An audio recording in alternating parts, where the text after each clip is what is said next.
What's going on, guys? Part 2 of the Q&A.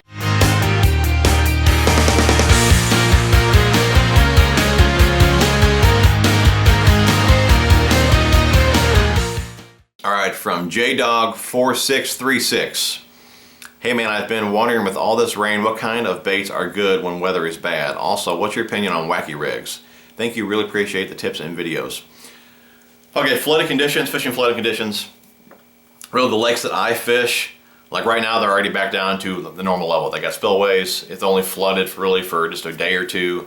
By the time I can get back on the lake, the water's already down. But flooded conditions, typically they'll move up in like the new brush, the new cover. So, I mean, there's two patterns that would come into play. If you're fishing flooded water, fish the new cover. So like I said, the new bushes that got flooded, stumps and all that, whatever was recently flooded. Fish that, or they'll hold on the old grass line or the old cover line, whatever that was. I know if you guys watch a lot of the Bassmaster tournaments, there was tournaments that was won on that as well. You know, there was a flood. Most guys were fishing the new flooded cover, but the tournament was won on the old grass line or the old cover line. So check out those couple patterns. But I would, if it was me personally, I would take a jig. I would take like a soft plastic crawl, like a vinyl crawl, something like that, a creature bait, a beaver, and I would just pitch that around, you know, the new flooded brush, things like that. Wacky rigs, I don't do it a lot. You know, I fish them around bridge pilings, you know, more vertical stuff. You know, I just don't throw them in shallow water and all that and just jig them back. That's not how I would fish them. Deeper docks, you know, there's a lake that I'll fish them on that's got some deeper docks to it, but it's something I throw. I don't have a ton of confidence in it. For me, with the muddy water that I fish and really stained water, I believe it'll excel more in clear water, not so much that really stained and muddy water. So I just don't have a whole lot of confidence in it to do it. But I've done it, like I said, around the bridge pilings, the deeper docks, and more, like I said, more vertical stuff. There's a deeper brush pile on one of the lakes that I fish that I'll toss a wacky rig down and I'll pick a fish off here and there. But again, nothing I do a lot. All right, next up from John Bango. I hate spinning reels. Is there a baitcaster setup or baitcasting setup that is in the $2 to $250 price range that you would recommend for finesse fishing? I used to fish a rod that would load like a 1/16 to an 1/8. So that's the first thing. You need to find a rod that will load a lighter lure. You can't just put like a finesse baitcaster with a light line on a heavy power rod and expect it to toss it out. It's got to have a light enough tip to be able to toss it out. So first thing, look for a rod that will load a lighter lure. And then last year I was using the, what's it called? The Daiwa SV105. Those were on sale on Tackle Warehouse, really cheap. Well, not really cheap, but cheaper than obviously full price a month or so ago. I believe full price was like $259, $269, and they had dropped quite a bit on Tackle Warehouse. Check those out. But that was a good finesse baitcaster, and you know, I ran like 8 and 10 pound test on those. Could cast in good waves with a little 1/8, 3/16 ounce shaky head. So definitely check those out. But yeah, you're gonna want to look for like a finesse type baitcaster like that Daiwa SV105, and a rod that's light enough to be able to load a lure that light. So okay, next up, I'll go ahead and put your name on the screen here, Anthony. What's that one bait that'll catch numbers even if the bite may be slow? For me, I got one around here. No, I guess they're all out in the boat. For me, it's, well, you know, I got one. I got the broken one right here. This is the one that caught my PB. If you guys haven't seen that video, check it out. But Bomber Square A right there.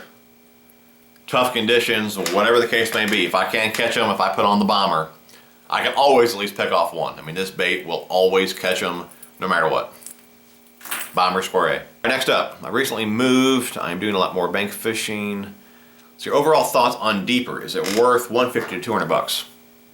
You know, guys, if you're fishing new water, if you need to know water temperature, if there's any fish in the lake, any fish around, structure, cover, whatever the case may be, deeper will help with that. You know, there's the lake that I caught my PB on. Pretty soon I'm going to go out there with deeper and scan that entire lake. I want to know where that big fish is at. There's not, it's not a big lake at all. I could easily map out that lake in no time, especially with the deeper app, and find where that big fish is at. So, I mean, a situation like that, fishing new water, or you just want to know more about the lake, I mean, it's definitely worth it. So if you have the money, I would definitely invest in deeper. It never hurts to learn more about the water that you're fishing. All right, next question. What is the best all-around rod in the Okuma TCS series? I fish lakes and ponds in Maryland,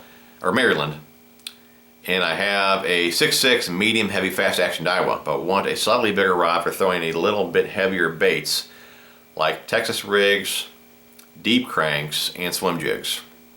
Thanks for the help and love your videos. Let's see here. Deep cranks is where you got me thrown there, because for Texas rigs and swim jigs, I'm going to use a totally different rod than I would throw deep cranks with. I tell you what, let me grab a rod real fast. All right, this rod right here, this is the TCS 7-foot heavy moderate action. It's a jig worm rod. This rod here is what I would recommend. Now, for deep cranking, you're going to want a little bit longer rod so you can get a little bit longer cast. Now, it's a moderate action, but it's not as soft as the cranking rods. Keep that in mind. It's still a little stiffer than I would like, but I mean, it's not a crank rod, so you have to keep that in mind. But it still has a softer action to it. Okay, but this is the rod here that I use for swim jigs.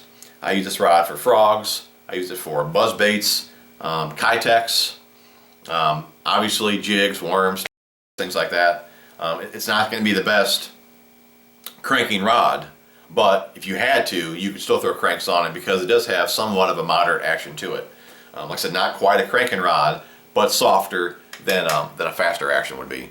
But this would be the rod that I would recommend right here. 7-foot heavy, moderate action, jig worm rod. Keep in mind, it's got a moderate action, but it's not a cranking rod. So I mean, I wouldn't recommend it for cranks. In a pinch, you could throw them on here. But it's probably, other than my cranking rod and my TCS 6.9, other than those two rods, this rod gets used the most. I got a few of these. It's a workhorse of a rod. I love this rod right here. 7-foot heavy, moderate. All right, next up from Mark. Do you use KVD line conditioner every time you go fishing on all types of line, fluorocarbon, mono braid? Also just curious how many bomber sprays you actually own. Great lure recommendation, especially that red apple crawl color. Thanks and keep up the great work. KVD line and lure. I use it all the time on mono and fluorocarbon. I really don't use it too much on braid. I really don't see the advantage there. It does quiet down the braid a little bit, but not enough to make me keep spraying it. But all the time with mono and fluorocarbon. I won't make a cast unless I've sprayed my reels with it, with mono and fluorocarbon. As far as how many bombers I have, probably on hand, I mean, not as many as you think, probably maybe a dozen or so, a dozen or 15, something like that. Now if I see them getting low, I'll make an order just because that's one crank that I will not run out of. But good question. Good question here. Will you come out with TJ Apparel anytime soon, or maybe like TJ81 limited edition new tech jig colors? I like the jig color. That's a good idea. But I do have apparel right now. I don't promote it as much. It's kind of expensive, but I do have apparel. But I do have a buddy that's working on new apparel as we speak. So keep a lookout for more, but there is some available right now. I'll have a link down below. Fire Ant Fishing. Dude, go check his channel out. If you guys like boat builds, man, he just put together an awesome series of how he just decked out his boat. It was just a regular John boat. And I guess what they call it, John boat to bass boat. He just did a killer series on his boat. It turned out awesome. I'll link him below. Check his channel out. But have you ever used a Huddleston or bigger swim bait? If not, is that something you would ever get into? I have not. I've never really had confidence in those huge baits. I feel it's more of a big swim bait game. You know, I feel that's more of a clear water deal. And fishing that really stained and muddy water, I just never had confidence in it. But I showed in a video a while back that I do have now the Komodo and a big swim bait rod. So eventually I will pick up some baits and get into that game. As of right now, I don't have any bigger baits to toss on that combo. Doug Shelton, I am a bank fisherman on a budget. How can I change a standard backpack into a fishing backpack? What type of tackle containers do you use, and how would you arrange everything in it? Yeah, I used to do that all the time before I got that Okuma back there. If you guys want to see a video on that Okuma backpack, I'll link that below as well. But before that, I just used like a regular, like Under Armour backpack. I mean, just have one big pocket in it, or one big main pocket and then a pocket in the front. And I mean, I just threw everything in there, to be honest. Whatever would fit. If it was 3,600 boxes or 3,700, you know, the Plano boxes, whatever would fit in there, I would just line a few of those in there. In the front pouch, put a few packs of plastics, scissors, pliers, and all that. Grab a couple rods and go walk the banks. I mean, that's how I did it. Really, in a bag like that, there's not much organization to it. Just make sure that you do have majority of your tackle in boxes, because it is one big open space. But just put as many in there as you can fit. Like I said, fill your front compartment with a few things, and you're good to go. All right, next question. Here's my question. With all the rain and flooding, when fishing the muddy and flooded water, what are some of the baits and techniques you use to catch fish? Do you slow down or downsize, or do you go with bigger, darker baits, keep your retrieval the same, or just go with the flow, so to speak? You know, I really don't do a whole lot, because the lakes that I fish, they have spillways. So, I mean, they're not flooded but more than a day or two. So, I mean, I basically, like you said, go with the flow. You know, if you're on an area that is flooded, you know, you got new cover to fish, that's what I would fish. I would go ahead and pitch the new flooded bushes, just take a jig, beaver, something like that. The water's going to be muddier if it's flooded, most likely, so slow down a little bit. It doesn't hurt to upsize, but we got a little bigger presentation for them to see. But for the most part, you know, I stick with the same size jig and all that. I don't really go huge, but I'll just pitch the brush and all that, and just try and pick off a fish. You know, a good Texas rig, like a craw, vial craw, beaver bait, a creature bait, something like that, or a jig is what I would do. Just pitch that around brush and all that. Just the newly flooded cover. Brad, what sunglasses was I wearing in that video? I wear the Wiley X Boss. There wasn't too many options. I need an 18-inch or 18-inch. I need an 18, whatever it is. I don't know what the measurement is, but I need an 18 bridge. And millimeters maybe. But the Boss, I realize there's only a couple other ones that have an 18, and the other ones that I tried on, my eye was like at the bottom of the lens. The Boss are really the only ones that fit me, and they fit me well. But Boss Wiley X. Okay, I have two questions about the TCS lineup. First off, do the guides hold up against braided line? I've heard yes and no. Second, are these rods suitable for techniques such as Texas rigs, slow jigs with a softer tip? And if so, which TCS model? Thank you. Okay, as far as braid goes, I'm not really a huge braid guy, but I check my guides a lot just because of that, and I clean my guides a lot. You know, probably every few weeks I clean my guides. I'm always checking them. For the amount that I've used braid on these rods, I don't know if I really gave them a true trial. You know what I'm saying? A true test or whatever, just because I don't throw braid that much. I personally haven't heard any issues with braid on those guides, but for, like I said, for as much as I've used braid with them, I haven't had any issues. But again, like I said, I don't know if that's really saying anything, because I don't use braid a whole lot. As far as the softer action, like I mentioned in the previous one, you know, I thought you would lose sensitivity with that softer action, and I have not noticed that at all. And I use the softer rods for Texas rigs, jigs as well. My main Texas rig rod is a faster action, but from the TCS lineup, it's a moderate action. I haven't noticed any negative at all with it. The one I use is the one I showed earlier. It's that 7-foot heavy moderate action. It's actually a jig worm rod, and that's one of my go-to rods, like I said earlier, for swim jigs, buzz baits, even Texas rigs, jigs, swim baits, you know, a lot of moving type baits. It's got the power, but it's got the soft enough tip to land that hook. So great rod there. I highly recommend that rod. One of my favorites. All right, next up from D-Bassin21. I'm trying to get into jig fishing and never really done it. What would you recommend for rod reel setup, as well as which jigs for what? As far as rod and reel goes, you know, I like a heavy power rod, either a moderate to a fast action rod. Either work. You know, the Yakumas have that softer action, which I like. I also use a faster action. I like a shorter rod. A lot of guys you'll hear talk, you know, 7'10", 7'6", 8-footers. I'm more accurate with a shorter rod, so I like anywhere from a 7-foot to like a 7'3". Again, heavy power, either moderate to a fast action rod. As far as reel goes, I like a higher speed reel.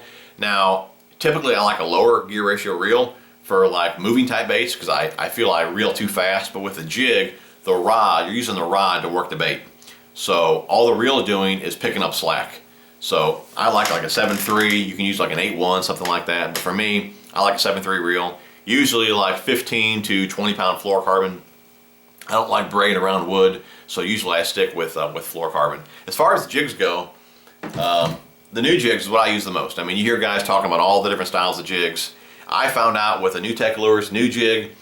This is the Elite here, but that's the new jig head. They got the new jig and they got the Blitz. Okay, with this head, you know, I can pitch it, I can swim it, I can drag it. You know, I don't feel you need all those different style jigs. So, I mean, you can skip it. I mean, there's so many different things you can do with this head style. If you just want a dragging jig, you know, get a football, you can get the Blitz, you can just get a standard football head. But I've noticed this jig right here, for me, it's just a good all-around jig. Like I said, you know, pitch it, flip it, swim it, skip it, whatever. It's just a good all-around jig. So that's what I use there majority of the time. Just a new Tech Lures, new jig.